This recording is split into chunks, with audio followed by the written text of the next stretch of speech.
Welcome to our podcast. We're excited to have you along for this journey. My name is Madison, and I'm the Executive Director of Peace Restored. I'll be your host as we discuss mental health and faith in our podcast, Seeking Healing, Finding Hope, which is a production of Peace Restored, a 501c3 nonprofit located in Indiana and serving women everywhere. Today, I have Rebekah Gilmore joining us in our studio to continue our conversation on boundaries. Becca is on staff with us here at Peace Restored on our care team. Becca provides one-on-one care and is one of our group facilitators. She's currently attending Liberty University pursuing her degree in counseling. Welcome, Becca. Thank you. Yeah. Becca, would you like to give a recap of what we've discussed so far or in the last episode of our boundaries? Sure, yeah. So the last episode, if I remember correctly, we talked about boundaries with your spouse and taking responsibility for your feelings. Clarifying desires with your spouse, limits on what you can give versus what you can't. We talked about the applied laws of boundaries to marriage. We also discussed being submissive and then ways to find resolution as well. Yeah. And then boundaries with your children was also a topic we discussed, teaching your children a sense of responsibility, boundary development, and then the boundary needs of children. Yeah, so all these discussions on boundaries are so important because boundaries don't just affect one part of our life, as we're going to learn today. It affects every part of what we do. Everything. Yeah. Everything. And hopefully, if our listeners have heard our previous podcasts, they're learning that boundaries are often used incorrectly in our culture, and so hopefully they're learning new techniques and new ways of how to use boundaries and how to use them properly. Because if we don't use them correctly, then it becomes almost a stumbling block or a hurdle. And it even sometimes creates conflict when we use them improperly. Yeah, it can be painful to ourselves or to others, creating that conflict. Because I've sat with people, and you may have too, where they'll say, well, I'm setting boundaries with that person. And in essence, what they're doing, they're not setting a boundary. We've talked about this, they're setting a wall. Yeah, true. And so because they don't know how to do that well, it causes that conflict. Yeah, that's keeping the good out. Yeah. Mm-hmm. So, but today we're going to be talking about boundaries specifically in the workplace. This will be an interesting conversation because everybody here in this room, we all work in the same place together. And so hopefully there won't be any surprises to any of us. But I think it's a good conversation for us to have and us to be authentic and vulnerable about, because there's always going to be things where we need to wrestle through as employer, employee, co-workers, whatever it may be. We need to wrestle through those things to set those good and healthy boundaries because we all have limits. Yeah. And we'll always have a job, right? For the majority of our life. And so this is definitely a relevant topic to talk about. Yeah. Yeah. Yep. And I would even say for those of you who aren't in a traditional job, maybe you're volunteering at a place, that's also a workplace. Yeah.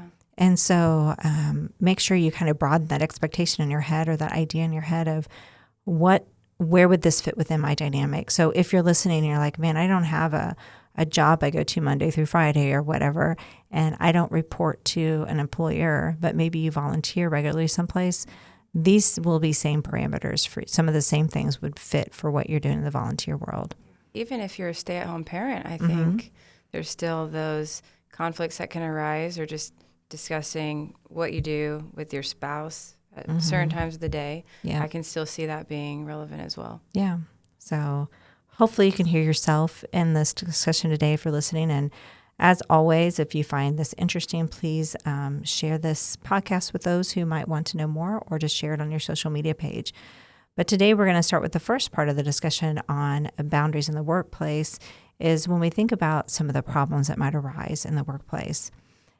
So Becca, why don't you give us some examples of that, and we'll discuss this as we go along. Sure. So often there might be somebody that you could say gets saddled with another person's responsibilities. Over-responsible people who work with under-responsible people end up bearing the consequences for their coworkers. Yes. Yeah. So they can feel like everything is theirs to do. Yeah. Right? Because they're so responsible, and when they see a gap, they just jump in. Yeah. Yeah. It can be hard to say no. Yeah. If somebody's asking you to do something for them, but it's not your responsibility, you want to be liked in the work environment. You want to seem like you're a team player, you know. You want to get in there with the group. But if you do that too often, you can build a load that isn't yours to carry. Yeah. It makes me think of in the Boundaries book in the very beginning, they have an example of a workplace scenario. Jerry, I think her name was. And she, she had a lot of work thrust on her that wasn't hers. It wasn't her responsibility. Yeah. But she felt compelled that it was hers to carry. Yeah. And she was pretty stressed. Yeah. And then that birthed resentment and negative thoughts about that person. All of these other after effects. Right. And so being able to know what's yours and what's theirs is really important, even in the workplace. So because like you said, it can create this place where you really just don't want to go to work anymore. You're like, I do not, like when I got this job, I loved it. I enjoyed, this is my heart. I love doing this type of thing. But now, because you're picking up so much of everybody else's stuff, you just are like, I don't enjoy going there anymore. You might even, like you said, have some resentment towards it. Yeah. And you just continually bail out your other coworkers of their responsibilities. And so they think that they can get away with that. And they just count on you to do their extra work. And so without setting that limit, they'll just keep doing it. Yeah. I think it's important for us to talk about how, especially if you're a believer, there's that ideology, if you will, of we're supposed to sacrifice and we're supposed to give and we're supposed to make sure we take care of others. And that is true. But there's that big but, right? Yeah. But God really sets a very specific line there for us, even, I think, in that we are supposed to care for others, but we're also supposed to allow other people to take their own responsibilities. Yeah. So I think that's really important for us to think about, because I think for those of us who are listening to this podcast, like I said, that are believers, and they but the Bible says I'm supposed to carry other people's burdens. I would encourage them, one, to get the Boundaries book and go a little bit deeper on that, and two, really dig into what Scripture's saying about that. What does it really mean to carry somebody else's burden? I think the Boundaries book, and I don't remember which podcast episode it was, but we also did an episode on this talking about the difference between burden and load. And so being able to differentiate that, I think, helps us to be able to say what it really means to sacrifice and take care of others. Yeah, and you can tell the difference, too, by whether or not your giving is helping them in a positive way or a negative way, if it's making it worse for the person or better. Yeah. So what's some other problems that come up in the workplace that you know of? Oh, definitely working too much overtime. Yeah. That's definitely one. It goes back to doing a favor for your boss or whoever, your coworker, and you end up picking up extra hours or even going home and not being able to put your work away and spend time with your family. Yeah. Yeah. So that's important to know what your line is and what that work ability is, right? Yeah. So knowing that there has to be an end to our work. Yeah. There can be clear lines of saying, like, maybe every once in a while you are okay with working over. I think sometimes it might be helpful if you know that, okay, I'm going to be willing to work over or do extra, to go ahead and define that before the scenario comes up. So if you know, okay, I know I have, and it might switch from week to week. Maybe this week, you have capacity to work an extra 5 hours or something like that. And making sure you know what that line is, especially if you know there's something that comes up often in the rhythm of your workplace. And that way, when the person comes to you, you can be like, yes or no, based on what you already decided. Yeah. And one of the problems, though, that does come up with those scenarios is that you may be afraid to set those clear limits with your boss out of fear that you might lose your job. Yes. Yeah. And so that brings up a lot of conflict. Because there can be that pressure, right? You better do this or. Yeah. And to be honest, there might be people who listen who did have that scenario where they set a boundary with the boss and said, I won't do that. And they did lose a job. Yeah. So I think that could be really challenging to set that boundary. But I think as we wrestle through that, I think it's recognizing what's more important to you. And it may be hard, and it may cause shifts, and it may have to find a new place to work. But is it worth it? Is what I would just encourage people to think about. It is really hard, though.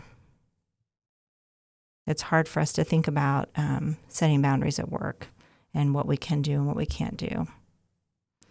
What are some ways that really can help us take some steps, if you will, to be able to know how to take responsibility and set those limits?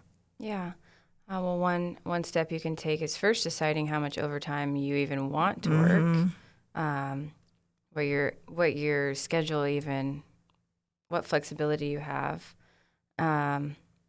Also to review your job description and what that even means, what that looks like, what you applied for, what those details looked like when you first applied versus what you're doing now. Make a list. Another one, make a list of the tasks that your boss wants done within the next month. And then a hard one, to make it the appointment with your boss to discuss the job overload and your job description. For a lot of people, avoiding conflict is very common. Yeah. And so that would be a hard one. Yeah. But if they're going to be unreasonable with it and what you bring to the table and what you discuss with them in that meeting, you might need to look for a new job. Yeah. So I think those are really great points, thinking about how we need to make sure we have conversations, knowing what our limits are, and what we can and can't do. Yeah. Becca, would you mind sharing with everybody we have, between the two of us, a real life example of this where we went through this it's just a few months back, right? Yeah, a few months ago. I was definitely feeling very overwhelmed, being in school, having another day job, and working here as well. And I became very overwhelmed. And so I don't even know. I definitely came to you guys and wrestled through some things with you. I was on the verge of maybe trying to put some things aside and lessen my hours with you, either completely or just scale back a lot. And it was tough. Definitely afraid of that conflict, but knowing that in the long run, to make sure that I was healthy and doing what I could handle to the best of my ability, I knew I had to have that discussion with you. And so it was very good. It was very hard, but the outcome was very good. Yeah. So. I appreciated that you came to me and Renee, and we sat and talked, right? Yeah. And we had an open conversation of where you're at and what you needed. Hopefully from your side, it felt like you were heard and be able to have that conversation. I think we came to a good resolution. Yeah, obviously, you're still here. Yeah. And so we were able to work through that. But I think it's just so important for employers and employees or coworkers, again, to be able to have those conversations, say look, this is just where I'm at, to be truthful and authentic.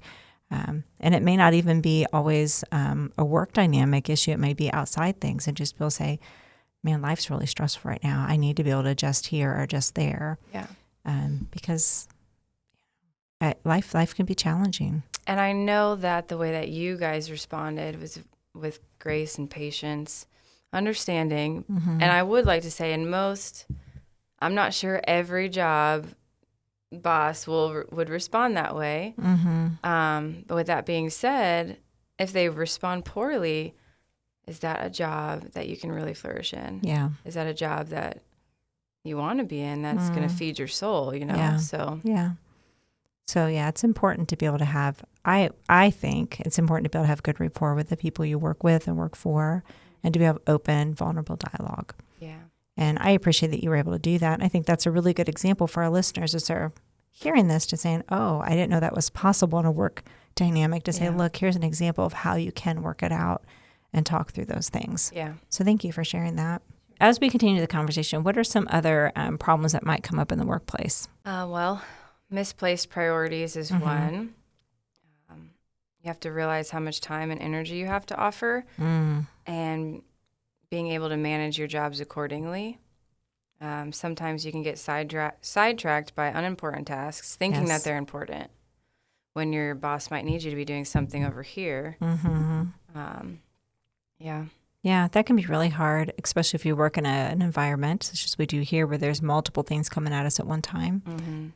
It's almost like you got to be like, well, which one is the one I need to focus on? And so that could be really a challenge depending on your work, how it flows. And even if it's not where you have a lot coming at you, sometimes it's just hard to know how to prioritize. So Have are there those some conversations. Yeah, I'm sorry.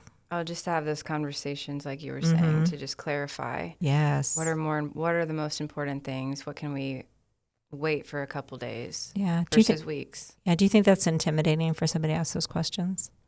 I think so, because I think we have the idea that it looks like weakness to ask those questions, and we might feel like it's expected for us to just get everything done, all of it in a timely manner.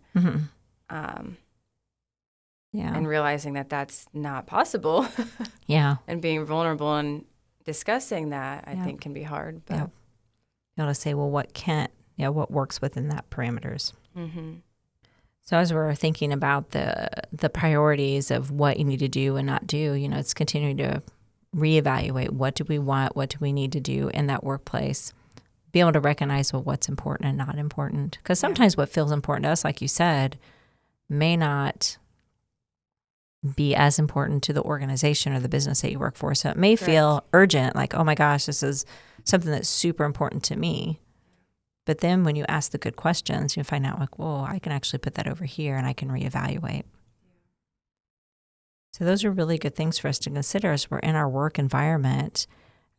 Because that workplace can be so overwhelming when you're trying to think of all the tasks that get done in a day and then trying to figure out what needs to be done first, what takes priority. Yeah. And sometimes there's a fear in people, like, if I don't get this done, X is going to happen, whatever that X is for them. And so then it causes so much anxiety during the workday that it almost gets them stuck. So boundaries can also help with that anxiety flow. We all want to be valued by our employer. And so we want to seem like we're doing a good job. We want to do a good job. Another problem too, I think, is if you don't make a commitment to the amount of hours you can work, you end up saying, you think you have unlimited amount of hours, and you end up saying yes to everything that you're asked, and you find ways outside of your work hours then to get things done because you've already committed to it. So I think it's really important to realize and make that commitment to how many hours you're actually able. How can you do? Yeah. I think that's probably for myself as the boss. I sometimes forget that I know my time is limited, but I tend to, as everybody knows here, I'm very transparent about that. It's not something that's hidden, but it's hard for me personally to know when to turn the time off sometimes. I've gotten better with it over the years, but I think it's because there's so much that I want to accomplish, and so I tend to say yes to a lot. But I think it's really healthy for us to know, okay, it's okay to turn off, or it's okay to, whether you're an employee or the boss or the employer, to be able to know, how do I separate and give myself time and permission to be my other self, if you will, be with my family, be not my work self, and so be able to have that space is important for all of us. Yeah. Okay, so one of the things that we might, another thing that we want to talk about when we think about challenges in the workplace are sometimes our coworkers, and some of our coworkers can be a little bit of a challenge. For sure. Yeah. And so if you have that coworker who maybe you've tried to go to and you've tried to give them advice or try to talk to them about a situation that you need them to maybe pivot and do things differently in, and they can't hear you, sometimes we have to step back and go, man, all I can do is work on myself and how I'm going to interact with this person or how I'm going to respond to them or limit my contact with them. So sometimes we can't change others. We can only change ourselves. Yeah. And that might be frustrating. It can be hard because we want them to respond properly and respectfully and be a team player with you. But if they don't, they have a sour attitude, or if they're mean to you or mean to other people, it can be hard. But yeah, you're right. You only have the power over yourself and how you respond. And if you can be encouraging to that person. Yeah. So yeah, because sometimes even if they are maybe the catalyst, if you will, that's causing the challenge, there's always something within ourselves that we can usually adjust. And sometimes that can feel unfair. Like they're the ones that's causing the conflict, if you will. But maybe there's something in yourself that you need to adjust, or you need to look at a different way, or there's just so many different things that you need to look at on yourself that you can control. Yeah. Because again, we can't control others. It's actually illegal to control others. So we don't want to do that. But we can control ourselves. Yeah. That always makes me think about how in Scripture there's more verses on self-control. There's never verses on other control. True. You know, to say you should go out and control others. It Yeah. always talks to us about how we have to have self-control. We need to think about our, the way we behave, the way we think, the way we respond. Yeah. I don't recall any verses that say you need to go out and control everybody. Yeah, and that goes back to not letting your feelings control you. Mm-hmm. And let's say the person in the workplace just offends you every single day. Yeah. And you get your feelings hurt. Yeah. And just, you don't want to react based on those feelings. Yeah. That can be really hard. Yeah. And to even go deeper, it challenges what you believe about yourself in the workplace. And so to not let those harsh words from other coworkers determine your own self-worth and value, right? Mm-hmm. Yeah, that's really hard. Because a lot of times those experiences are triggering something deeper within us. Yeah. And that's why it hurts so much. So that might mean you might have something you need to process through with somebody safe. Yeah. Say, man, this keeps happening over and over again when I'm around this person. Every time I'm with them, this same feeling comes up. And you need to work through and figure out why you're feeling what you're feeling. Yeah. So that way you can respond differently. Because if you don't know the why, often you can't correct how you're responding. It makes it more challenging, at least. So then another thing that we might think about in the workplace are attitudes. Yeah. There's lots of stress involved in the workplace. Mm-hmm. Usually caused by those critical coworkers. Yeah. Yeah, so we've all probably been around people who are overcritical or critique maybe, or maybe they're the people who come into the room that can always, when they come in the room, they're like, tell you all the things that's going wrong in the world. Yeah. And that can be a little heavy. And maybe hard to be around, or they're always telling you all the things that's wrong in the workplace. Yeah. And you're just like. There's also those coworkers that they're just going to point out to everybody anything that you're doing wrong, or that they think you're messing up, or. Yeah. Which. Yeah. That can be very frustrating. It can be. You're just like, it makes you not want to go to work. Yeah. Like, like all they do is tell me everything I do wrong. Like, And it's hard because I've seen this in the workplace too. These people that are super critical of other people and just the world in general, other people almost try to overly please them because they're afraid of them making them look bad. And so it can be hard. You end up wanting to avoid that person out of fear of how they're going to make you appear to look. Yeah. Ooh, that's really good. So when we think about being around those people, are there things that we can do when we think about people who are really critical around us? Well, it's hard to separate yourself fully from the person in the workplace. Right. But just like we were just talking about, deciding how you respond, this kind of goes along with that. Just trying to not engage. Yep. And just focusing on yourself and doing what you can to the best of your ability. Yeah, I really like that, thinking about the not engaging part. Yeah. Because that's usually what gets us kind of down that rabbit trail, if you will, with that person, is when we engage with them and start having conversation about the critical things that they're mentioning. It can take us down that path too. And that can be really difficult because we might end up almost buying into something that's not true or not correct. And so that's where that separation is saying, I'm just not going to engage. Like they can, if that's how they want to live their life, is in the negative, critical world. I guess that's their choice, but I'm going to separate from, even if it's a small separation. You might both be in the same, 10-foot square space, but maybe one can be on one side of the room, one's on the other, but it's still a separation. I'm just not going to engage.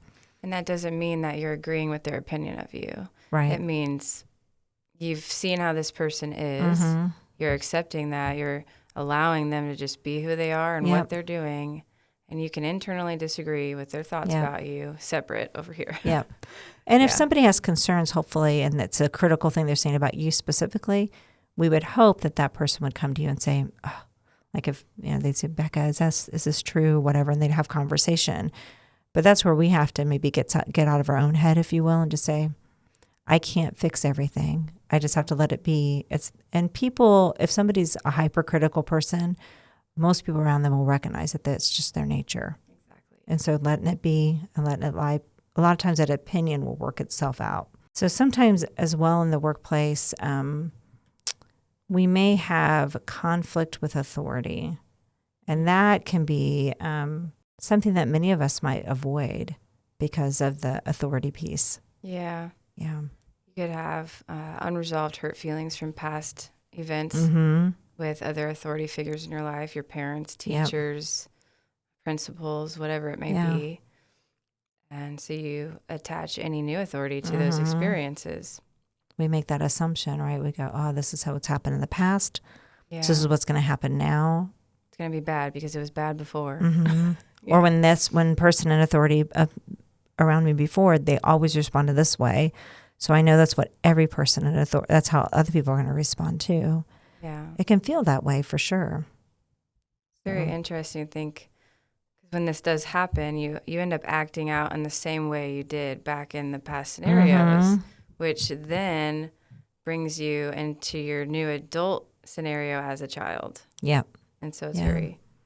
Yeah, that's really good. So it's that reliving that experience again. And then you become triggered and all the things come up and you're like, what is happening?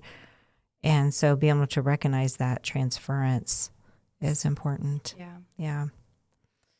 So we can also take responsibility for for the transference, right? And so what are some ways that we can take responsibility for that? Some ways that you could take some responsibility for the transference would be to take some time away, to look inside to see if your disproportionate strong feelings seem familiar, where they're coming from, and really dig into that. Just try to find some understanding of what you're experiencing. Yeah. It's probably be helpful if you ask yourself some good questions during that time as well, right? So do you have any examples of some good questions you can ask or think through? Yeah, you could ask yourself, does this person remind me of somebody from the past? Did my mom or dad treat me like this? Do they have a similar or same personality as the past authority figures in my life? Yeah. Those are good. I'm a strong believer in asking yourself good questions. Yeah.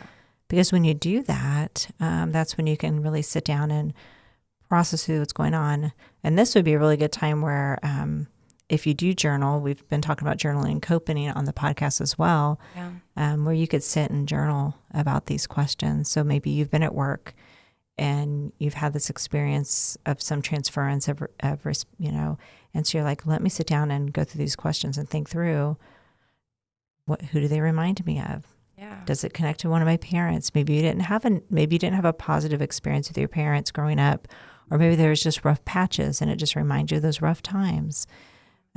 Maybe there's somebody else in your life that it just really takes you back to. And it might take time to really think through that. It may not come up right away, but really sitting in that space and writing those questions out and thinking through that can really reveal a lot. I think it's important to find the source of why you feel so uncomfortable with those authority figures. Yeah. Because as we have said over and over again, we are responsible for our feelings, not the other person. Yeah. And so because we're responsible for our own feelings, we have the responsibility to work through them, to process through them. Because if we don't process through them, work through them, then we're not going to react well. Yeah, and you're looking at those people through your own distortions and your own unfinished business, your own things that aren't resolved, your own past hurts. So that's not the real person that you're looking at. Yeah, so it's so good to make sure that we have a proper lens when we're looking at relationships. Yeah. So then that takes us to the next point that we want to talk about today, and boundaries with the workplace, is sometimes we expect too much of work. Yeah. Yeah. Yeah. So explain a little bit about that. Sure. This one's interesting. I've experienced this in past work environments. You end up if you came from a place too, maybe your family wasn't as close or there was something lacking, you end up looking at your coworkers and everybody in your organization as your family. Yes. And that ends up blurring boundaries. Yeah. And so that can feel like, especially if it's not a safe environment to have that family connection. Because there are some workplaces where that does happen organically, where there's that family connection. But there's some, like you're saying, that it can be difficult because you're trying to get them to almost not just be a family dynamic, but to replace your family dynamic. Yeah. And you end up looking to other colleagues and people there for emotional support. Yeah. And you're looking for them to provide you with something you didn't get from either your parents or past childhood relationships. Yeah. And so ultimately self-esteem, approval, that genuine sense of relationship. Yeah. So that can be something where you're just expecting too much from your workplace, and making sure you're able to differentiate between replacing with versus having a healthy dynamic in the workplace is important. So when we think about the workplace and what it can do for an employee, what are some ways that it can help an employee in the workplace? What are ways that we should expect an employee? Yeah. In a proper workplace environment or scenario, they should primarily be able to support the employee in a work-related way. It should be to help him or her learn, to improve in certain job skills, to get a job done efficiently, things like that. Those would be supportive roles for them to play. Yeah. So when we think about conflict, when we're expecting too much from a workplace, what are some of those? How does that conflict maybe sometimes appear or come up in that relationship? Well, the job that hires you ultimately is already expecting you to be functioning as an adult. But you that has some unresolved past pain and hurts, you're looking for your needs, your emotional needs to be met that you didn't get from your childhood. Yeah. And so you having a different expectation and them having one different, it's ultimately going to collide. Yeah. And often you don't go into the job going, I'm going to go get this job so they'll meet my unmet needs from my childhood. No, I don't really know of anybody who does that. No. So we're not alluding to you're doing it intentional. But what happens is because it's unresolved, it's unhealed, there are things that you don't recognize about yourself. When you go into this job as an adult, and if you have things that you need to work through, often they come up in this conflict of this is what I need versus this is what I can get. Yeah. Because you're expecting, again, that job to replace something that's not meant to replace. Yeah, and it can't. Yeah, it doesn't. And again, we're not alluding to you can't have friends from your workplace. There can't be things that grow out of it. We're just saying that the workplace job can't replace your family dynamic, which are two different things.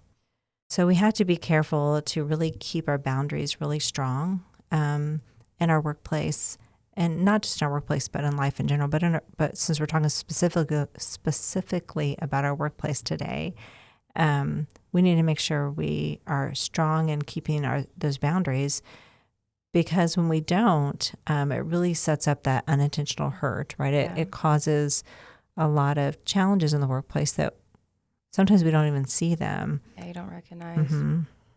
So being able to know, like, this is what work is for. And again, we're not saying you can't have friends at work. We're just saying you have to know what those limits and those boundaries are, especially when you're in that work environment. So another thing that kind of happens in a workplace is sometimes, I don't know if any of you do this, but maybe possibly you take some of your work-related stress home. I don't know if you've ever had that experience, Becca, taking work stress home. Oh, for sure. Yeah.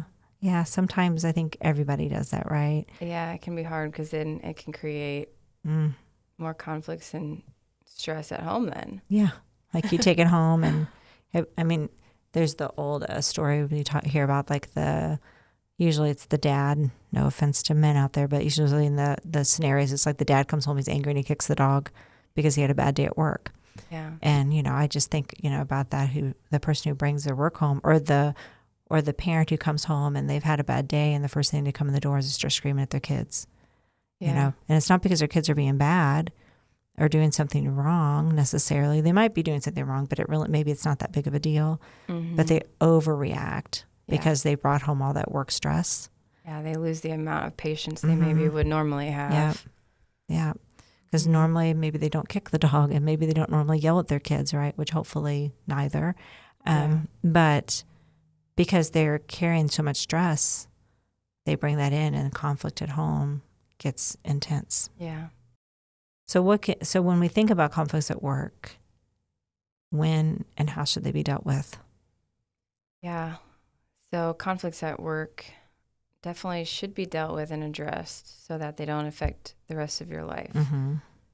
For example, finding out why a certain coworker is able to get to you and just get under your skin. Yeah. Or why your boss is able to control you. Which can be hard, though, to even realize if it's something going on. If you think you have it under control, but then you go home and you lash out on your kids. Yeah. It can be hard to know what you're able to handle and not. As I'm listening to this, one of the things I keep thinking about is I think it's important for us to think about when we feel these conflicts arise, our temptation, I think, as most people, is to avoid, to push it away, to pretend it's not there. But that's when it makes it a little bit more challenging, right? Because that's when it gets a little bit more intense. And so I would encourage you, if you're listening to this and this is where you're at, is to make sure you address that conflict as soon as you can. Yeah. While that might feel scary, it's important because the longer you wait, usually the more difficult it becomes to talk about it. Yeah, and it builds more pressure. The amount of your feelings getting hurt gets more intense.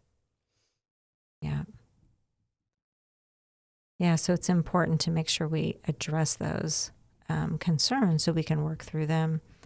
And you might need to maybe even take, if you don't feel comfortable talking about it, maybe invite somebody that's safe into that environment where they can have that conversation about, have the conversation about the conflict. Because having safe people around you is really important too. But I think as we continue to think through conflict and everything, I think we can all agree that most work is never over. Yeah, your job's going to be there in the morning. Right. Right. Yeah. I mean, there is definitely urgency to some things and deadlines to things, but unless you have a job that's time bound, and that does happen, but most jobs aren't time bound. They're not just for a specific period of time. And so that job is going to continue to be there. You're going to come back the next day and the work's going to be there. All the things we tell ourselves, if I don't do this, then the world's going to fall apart. My world at work. Yeah. Usually it's not true. Yeah. So we have to be careful to give ourselves our own limits and make sure that we're not letting our jobs affect our personal world. And the vice versa, right? We don't want our personal affecting our jobs. Yeah. So knowing what's what and how to have those boundaries. And not to allow that, even if you might have a project that is time sensitive, you make an exception to do a little bit of extra work at home because it's for a short period of time. Yeah. But just to be very careful not to let that become a habit. Yeah. That's really good. I think the last thing that we're going to talk about today when we think about the workplace is maybe a place where some people sit when we think about work, because sometimes we take a job because we need a job. It's not where we want to be. And so we can be in a place where we just really don't like what we do. And because we don't like what we do, can cause some challenges. Yeah. I think a lot of us would view our work as part of our identity.